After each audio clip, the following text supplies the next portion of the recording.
Coque City.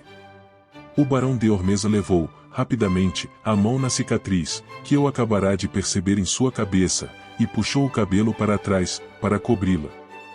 Eu devo estar sempre muito bem penteado, disse-me, se não se percebe, claramente, essa mancha suja e lívida no meu couro cabeludo. A todos causa a impressão de que sofro de descamação. Essa cicatriz não é recente. Remonta à época em que eu fui fundador de uma cidade. Tal foi há cerca de 15 anos, na Colômbia Britânica, Canadá. Coque City. Uma cidade de 5.000 almas. Seu nome Coques veio de Chislon Coques. Um camarada meio cientista, meio aventureiro. Ele propiciou a corrida àquela parte das montanhas rochosas, virgem à época, onde permanece, até os dias de hoje, Coque City. Os mineiros foram recrutados em quase toda parte, em Quebec, Manitoba, Nova York.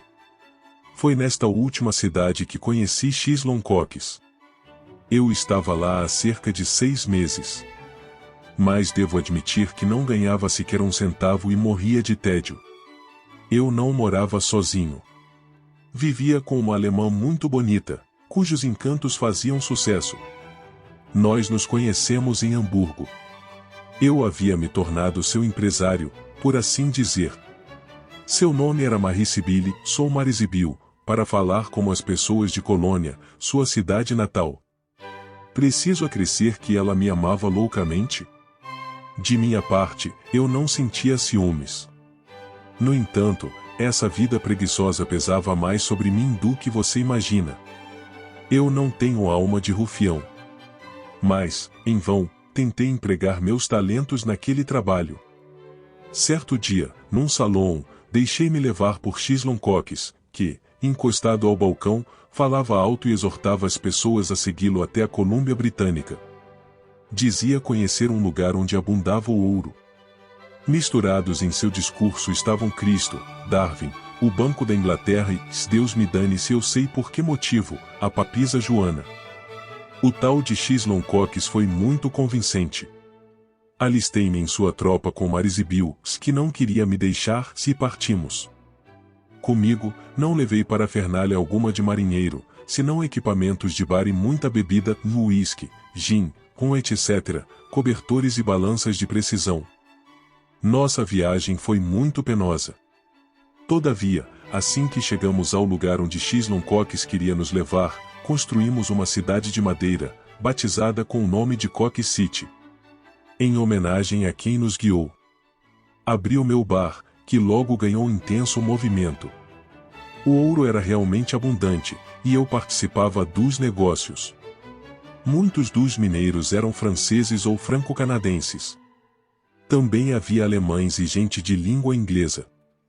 Mas o elemento francês predominou. Mais tarde, chegaram mestiços franceses de Manitoba e um grande número de piemonteses. Alguns chineses também vieram. Assim, depois de alguns meses, Coque City tinha cerca de 5.000 habitantes, dos quais apenas 10 eram mulheres. Eu havia estabelecido uma posição invejável naquela cidade cosmopolita. Meu salão estava florescendo. Eu o chamei de Café de Paris, e esse nome agradava a todos em Coque City. Os grandes resfriados se fizeram sentir. Foi terrível. 50 graus abaixo de zero é uma temperatura deplorável. Então, percebeu-se, com terror, que Coque City não tinha provisões suficientes para enfrentar o inverno. Não havia comunicação possível com o resto do mundo. Era a morte em iminente perspectiva.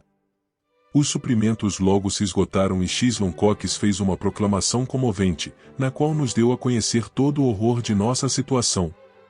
Ele nos pediu desculpas por ter nos levado à morte, mas, apesar de seu desespero, encontrou uma maneira de falar sobre Herbert Spencer e o falso Cerdiz. O final desse evento foi algo terrível. Coques convidou a população para se reunir, na manhã seguinte, na praça que havia sido cuidadosamente instalada no centro da cidade. Todos deveriam trazer uma arma e, a um sinal, cometer suicídio. Tudo para escapar da tortura do frio e da fome. ninguém protestou. Nas circunstâncias, parecia altiva aquela solução. Até mesmo Marizibil, em vez de choramingar, me disse que ficaria feliz em morrer comigo. Distribuímos o álcool restante. Na manhã seguinte, caminhamos de braços dados até a praça mortuária.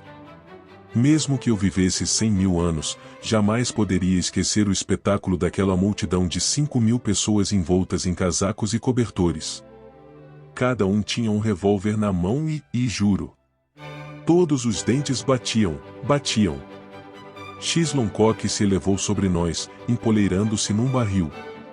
De repente, levou o revólver à testa. O tiro disparou.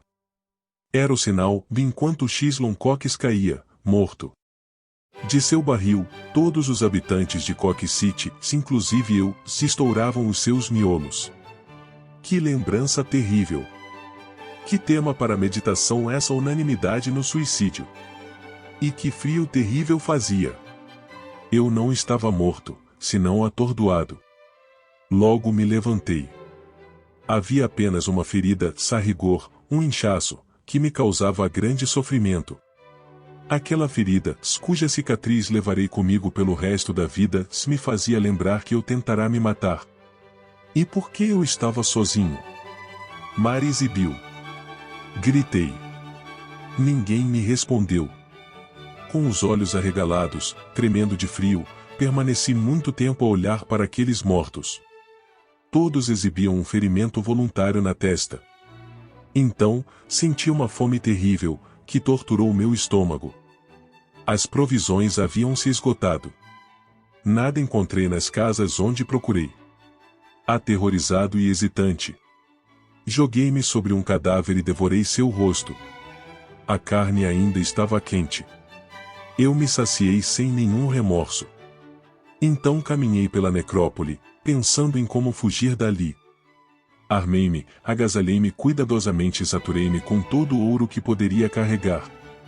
Veio-me, então, a preocupação com a comida. O corpo feminino é mais farto em gordura. Sua carne, mais macia.